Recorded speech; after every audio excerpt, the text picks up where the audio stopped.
ऐसे समझो 1/3 दिखा है, 1/3, 1/6, 1/9। इसमें अगर आपको सार्वंतर निकालने के लिए बोला जाए तो बच्चा लिखता है डी बराबर 1/6 माइनस 1/3।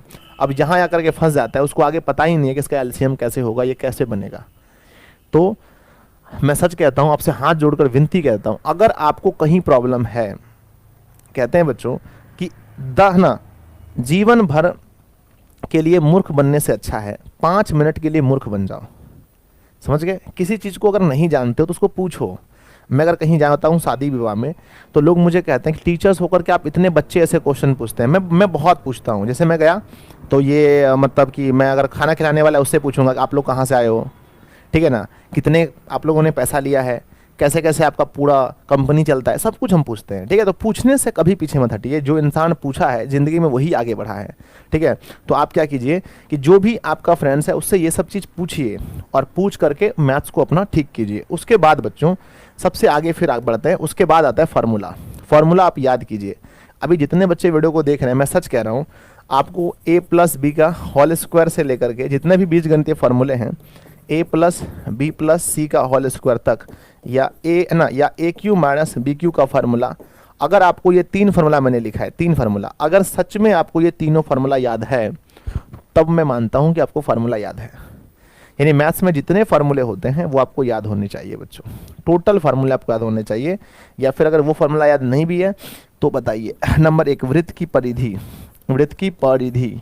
नंबर 2 चाप की लंबाई, चाप की लंबाई। नंबर 3 शंकु का आयतन, शंकु का आयतन। ये हमने फार्मूला लिखा। खुद से पूछिए, अपने आप से पूछिए कि आपको ये तीनों फार्मूला याद है। और 3 फार्मूला याद, 6 में से 6 याद है आपको। आपको फार्मूला भी याद करना है। तो फार्मूला को याद करके अपने ये सब प्रॉब्लम को सॉल्व करके आप देखोगे एक दिन आपका मैथ्स मजबूत होगा। मैं अपने बारे में कई बार वीडियो में बोल चुका हूँ, एक बार फिर से बोलता हूँ कि मैं खुद मैथ्स में बहुत कमज़ोर था बच्चों। मैथ्स का एग्जाम होने से मुझे डर लगता था, और एक दिन मैं आपके सामने पढ़ा रहा हूँ। इसके पीछे कुछ नहीं है, मैट्रिक पास होने के बावजूद मैंने 8 क्लास का मैथ फिर से पढ़ा है, 6 पढ़ा है, 8 पढ़ा है, 9th पढ़ा है, 10th को कई बार पढ़ा है। फिर से पढ़ने के बाद आज ऐसा मैथ्स है। ठीक है, तो कहीं ना कहीं आपको हार्ड वर्क करना पड़ता है मैथ्स के लिए। आपको मतलब प्रैक्टिस मैथ्स में बहुत प्रैक्टिस करने पड़ते हैं। हर दिन आपको 2-3 घंटा देना पड़ता है, तब आपका मैथ्स बढ़िया होता है। ठीक है, तो ये आपके कमजोर छात्रों के लिए कि आप इसे ठीक करें।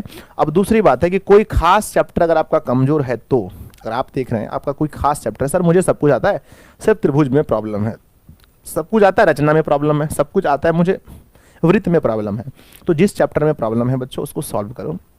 मैंने पूरा मैथ्स पढ़ा दिया है, पूरा फुल्ली मैथ्स पढ़ा दिया है। ठीक है ना, आप किसी भी चैप्टर को मेरे प्लेलिस्ट में जाकर के देखिए। मुझसे समझ में नहीं आता, कोई दूसरा टीचर, कोई भी टीचर ऑनलाइन हो ऑफलाइन हो जहां पर भी है, या फिर आपका दोस्त है, देखो दोस्त से बढ़िया कोई नहीं समझा सकता, मुझे ऐसा लगता है। ठीक है, तो अगर आपके फ्रेंड्स हैं, क्योंकि हम अपने समय में अपने दोस्तों को बहुत समझाते थे, और कुछ मुझे भी समझना होता तो हम भी समझते थे। तो अगर आपको कहीं प्रॉब्लम है किसी चैप्टर में तो बोलो। जब तक नहीं बोलोगे तब तक कुछ नहीं होगा। बाद में बोलोगे सर मतलब एग्जाम खत्म हुआ, फिर हम अगर काश हम उस समय बोले होते तो आज हम फेल नहीं करते, या काश बोले होते तो आज मेरा नंबर और ज़्यादा आता। ठीक है ना, तो बच्चों अगर कोई खास चैप्टर है तो उसे यूट्यूब पर सर्च करो, किसी भी टीचर से पढ़ो। मुझसे नहीं आता समझ में और किसी टीचर से पढ़ो, जिससे समझ में आता है उसको पढ़ के ठीक कर लो। किसी भी टीचर से पढ़ के। कोई खास चैप्टर कमजोर है तो ये मत सोचो अब कहाँ टाइम है सर, अब तो एग्जाम करीब है। अरे एग्जाम अभी बहुत दिन है, तुम अब क्यों कह रहे हो? अभी मैं फिर से पढ़ा सकता हूँ पूरा सिलेबस, इतना कॉन्फिडेंस है। आगे बढ़ते हैं। आगे आता है बच्चों कि स्वयं मूल्यांकन करें, सेट लगाकर। कोई सेट उठाइए और उसके ऑब्जेक्टिव और सब्जेक्टिव दोनों को बना करके स्वयं मूल्यांकन कीजिए कि अभी आपका नंबर कितना आ रहा है 100 में से। ठीक है, अभी जब आप सेट लगाते हैं तो 100 में से आपका नंबर कितना आ रहा है, उस मूल्यांकन के आधार पर आपको आगे बढ़ना है। बच्चों कहते हैं कि है ना, फेल होने से बचें। अगर कोई स्टूडेंट ऐसे हैं जिसको लगता है सर हम फेल होने वाले हैं, तो बच्चों आपको बचना है। इसके लिए ज़्यादा कुछ नहीं करना है। ठीक है ना, मैंने जो 197 पेज का नोट्स दिया है उस पेज को मैं कम कर दूंगा। 197 पेज का हमारा नोट्स है, उसको आप कम कर दें। अगर मैं आपको एक बार नोट्स दिखाऊं बच्चों, ठीक है, एक बार मैं आपको नोट्स दिखाऊं तो आ जाओ, हम आपको नोट्स दिखाते हैं। ये आपके नोट्स हैं, ध्यान से देखना, ये आपके नोट्स हैं। इस नोट्स को आप देखें, यह नोट्स जो है अब ये बहुत कम पेज का हो जाएगा, बहुत ही जल्दी हो जाएगा। ठीक है, देखो यह नोट्स पूरे बिहार में लगभग बहुत बच्चों के पास है। इस नोट्स की खास बात बताओ गुरुजी क्या है? इसमें सारे फार्मूले हैं मैथ्स में, जितने है ना, जितने 10th क्लास में देखो यहाँ पर पूरा फार्मूला है। सबसे पहले पूरा फार्मूला आपको यहाँ मिल जाएगा, पूरे फार्मूले के बाद जो भी कमी है अब नेक्स्ट वीडियो में और उसमें पूरा कर दें। पूरा फार्मूला है इसमें, मैथ्स का पूरा सूत्र है जिसको आप हर 2 दिन में देखते रहें। हर 2 दिन में त्रिकोणमिति से लेकर के हर चीज़ का यहाँ फार्मूला है। हर 2 दिन में इसको देखते रहें। हर 2 दिन में इस फार्मूले को आप देखते रहेंगे।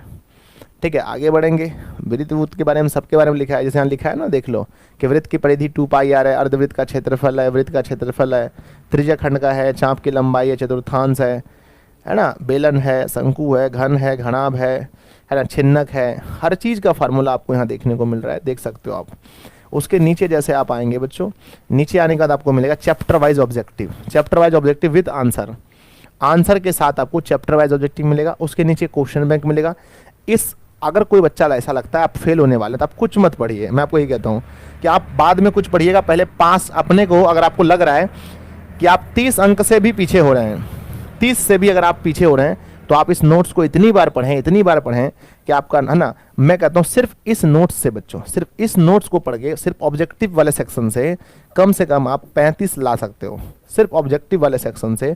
इसके नीचे सब्जेक्टिव भी मिलेगा आपको, इंपॉर्टेंट सब्जेक्टिव भी होगा, 5 अंक के प्रश्न भी होगा, सब कुछ है इसमें, ठीक है ना। लेकिन उसके आंसर नहीं है, ठीक है ना, उसको आपको सॉल्व करना पड़ेगा। नीचे वाला इसका आंसर है, ऑब्जेक्टिव का आंसर है, ठीक है।